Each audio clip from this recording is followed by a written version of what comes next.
নমস্কাৰ সকলোকে স্বাগতম জনাইছোঁ। আশা কৰোঁ আপোনালোক সকলো ভালে আছে। আচলতে আজি মই আহিছোঁ অলপ উশাহ ল'বলৈ বুলি কওঁতেই আপোনালোকে চাগে ভাবিছে কিনো কথাটো। আচলতে সঁচাকৈ হয় যে মোৰ অলপমান এটা অসুখ এটা হৈছে। সেই অসুখটোৰ কাৰণে আজি হস্পিটেলতো গৈছিলোঁ আৰু তাৰ বাবে অলপ উশাহ ল'বলৈ আচলতে এখন খুব ধুনীয়া ঠাইত আহিলোঁ। এই ঠাইখন আপোনালোকে আমাৰ তেজপুৰৰ পৰা ওচৰতে হয়, নামেৰি ৰাষ্ট্ৰীয় উদ্যান। এই যিমানবোৰ গছনি দেখিছে এয়া হৈছে ৰিজাৰ্ভ ফৰেষ্ট হয় নামেৰিৰ।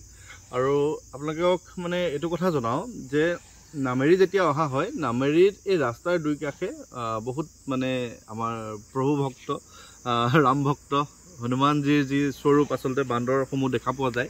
আৰু মই আগতেও আহিলে তেওঁলোকলৈ কিবা কিবি লৈ আহোঁ খোৱা বস্তু। আজিও যিহেতু এইটো ৰাস্তাই আহিছোঁ, মই অলপমান বাটৰ পৰা কল কিনি আনিছোঁ, প্ৰায় 4-5 কেজিমান কল কিনি আনিছোঁ এই বান্দৰবোৰক দিবলৈ আৰু দিওঁ। আৰু অলপ আগত গ'লে এটা খুব ধুনীয়া পিকনিক স্পট আছে আৰু পিকনিক স্পটটোৰ কাষতে অৰুণাচলৰ পৰা ধুনীয়াকৈ এই কামেং নদীখন বৈ আহিছে। আৰু এই কামেং নদীখনেই গৈ পেলাই আমাৰ অসমত যি ভৰলী নদীৰ নাম লৈছেগৈ। আৰু সেই নদীখন অকণমান দেখাম আপোনালোকক। আৰু খুব ধুনীয়া পৰিৱেশ, আচলতে বহুত ধুনীয়া পৰিৱেশ। আৰু ইয়াতে মোৰ অসুখটোৰ কথা কোৱাই নাই। মই উশাহ ল'বলৈ অকণমান কষ্ট পাইছোঁ।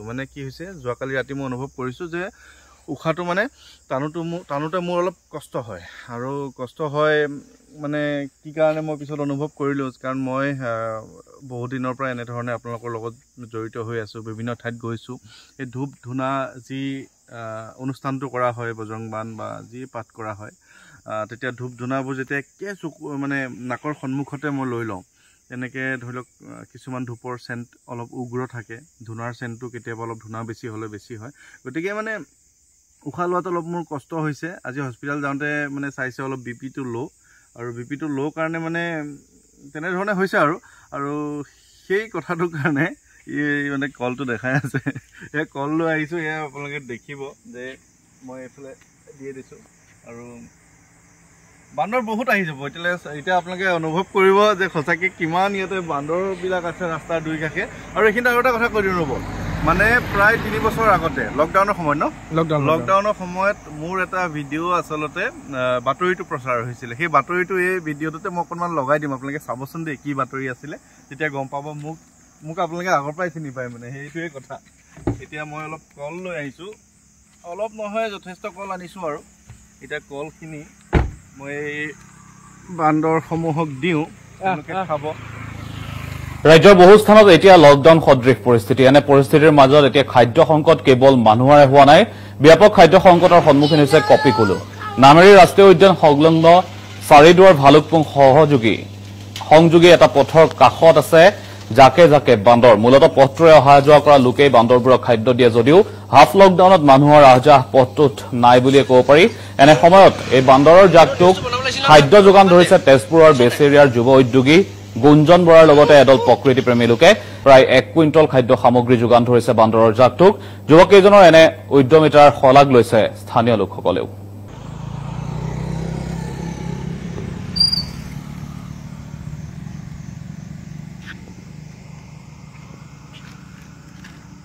আপোনালোকে দেখিছেনে কিমান বান্দৰ, জাকে জাকে বান্দৰ আহিছে।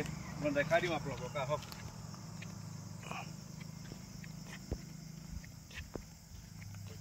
মই যিমান দূৰলৈ গৈ আছোঁ, সিহঁতেও ইমান দূৰলৈ গৈ আছে। মোৰ দূৰে গৈ আছে। তথাপিও ইয়াতে ৰখি দিওঁ। ইয়াত চাওকচোন, এই গছতো এইটো চাওক না কিমান ধুনীয়াকৈ ওলমি আছে এইটো গছতে। এই মই দিয়া কল খালে কল ল'লে।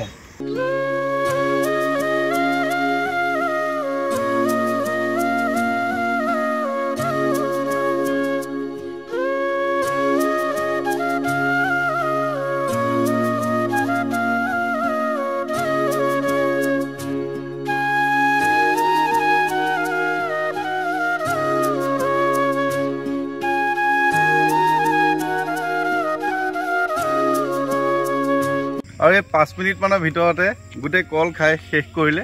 আৰু এই কেইটামান বাচি আছে, অকণমান আগত গ'লে কিজানি আৰু দুই এটা পাওঁ, সেইকাৰণে লৈ যাওঁ। আৰু একেবাৰে শেষত গৈ এই নদীৰ কাষত অকণমান বহিমগৈ, সেইখিনি বাৰু দেখাম, তাৰ পৰাই 2 এটা কথা পাতিম আপোনালোকৰ সৈতে। গতিকে ব'লক সেইখিনিলৈকে যাওঁগৈ। খুব ধুনীয়া। আৰু সন্ধিয়া আহিবলৈ অলপ ভয়ো, সন্ধিয়া ইয়াতে মানে অলপমান হাতীৰ সমস্যা থাকে গতিকে সন্ধিয়া হোৱা আগে আগে আমি যাবগৈ লাগিব এতিয়া 5টামান বাজিবৰে হ'ল আচলতে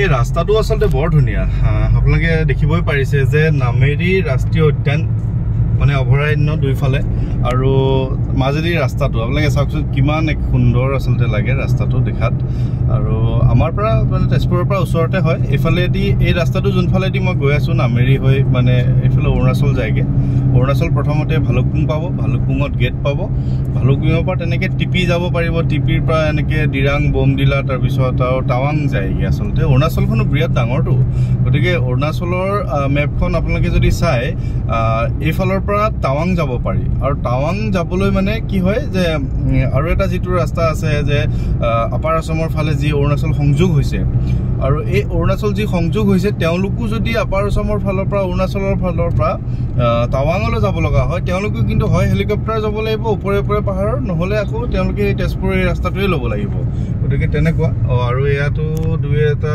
এনেকৈ বান্দৰ আছে সিহঁতকো মই কল চল দিওঁ অলপমান ৰখোঁ গতিকে আপোনালোকে চাওক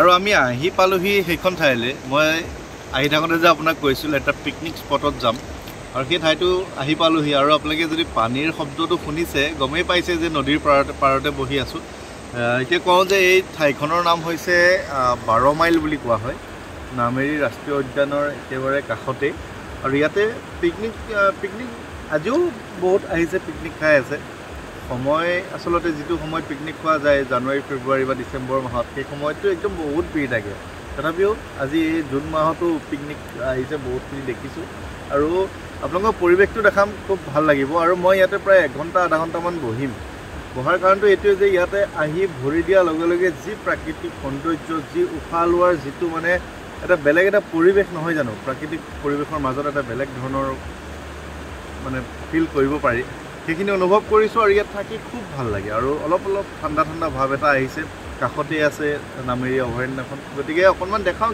নদীখনো দেখাওঁ সিফালে অৰুণাচল আছে গোটেইখিনি দেখাওঁ আপোনালোকক মই এয়া দেখাওঁ আৰু এইখনেই হৈছে কামেং নদীখন চাওকচোন কিমান ধুনীয়া আৰু বৈ আহিছে অৰুণাচলৰ পৰা দেই অৰুণাচলৰ পৰা বৈ আহিছে এইফালে আমাৰ অসম গৈ পেলাই ভৰলি জীয়া ভৰলি এনেকৈ ধৰণৰ জীয়া ভৰলি মোৱাৰ ভৰলি আৰু তেনেধৰণে হৈছেগৈ জীয়া ভৰলি নদীখন আচলতে তেনেধৰণে আৰু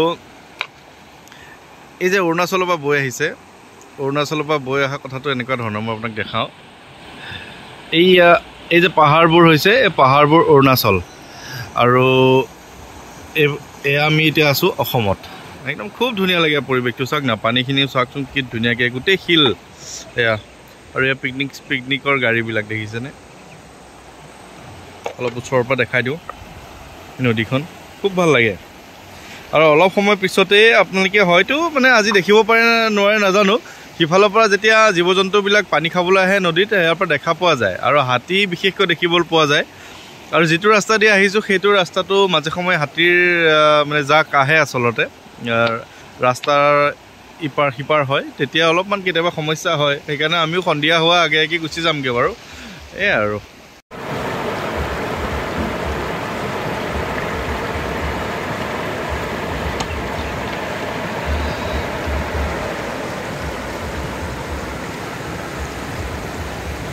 এতিয়া আমি ঘৰলৈ আকৌ আহি আছোঁ সময় হ'ল তাত কিছু সময় হ'ল অলপ সন্ধিয়া হৈছে ৰাস্তাটো অলপ তেনেকুৱা ধৰণৰ কেতিয়াবা সন্ধিয়া হাতী ওলায় গতিকে যাওঁগৈ ঘৰলৈ খুব ভাল লাগিল আৰু আপোনালোককো দেখাবলৈ পাই ভাল লাগিল এনেবোৰ কেতিয়াবা দেখাবলৈ মনো যায় আৰু বাকীখিনি কথা কাইলৈৰ পৰা পাতিম আৰু আপোনালোক সকলো ভালে কুশলে থাকক অকণমান গাটো বেয়া কাৰণে ফোনবোৰ ধৰাত হয়তো অকণ অসুবিধা হৈছে তো তাৰ মাজতে কথাখিনিতো পাতিয়ে আছোঁ আপোনালোকৰ সৈতে দিনটোত বহুকেইটা ফোন আহেই কেতিয়াবা অলপমান ইফাল সিফাল হৈ যায় গাটো যিহেতু অকণ অসুস্থ গতিকে সকলো ভালে কুশলে থাকিব ২৭ তাৰিখে আকৌ নগাঁও যাব লগা আছে তেনেধৰণে নিমন্ত্ৰণবোৰ আছে নিমন্ত্ৰণবোৰ ৰক্ষা কৰিম আৰু সকলো ভালে কুশলে থাকিব সকলোৰে কুশল মংগল কামনা কৰিছোঁ আৰু অকণমান ৰাস্তাৰ ভিডিঅ' অকণ দেখাম আৰু শেষত নে কি কয় ধন্যবাদ ভালে থাকিব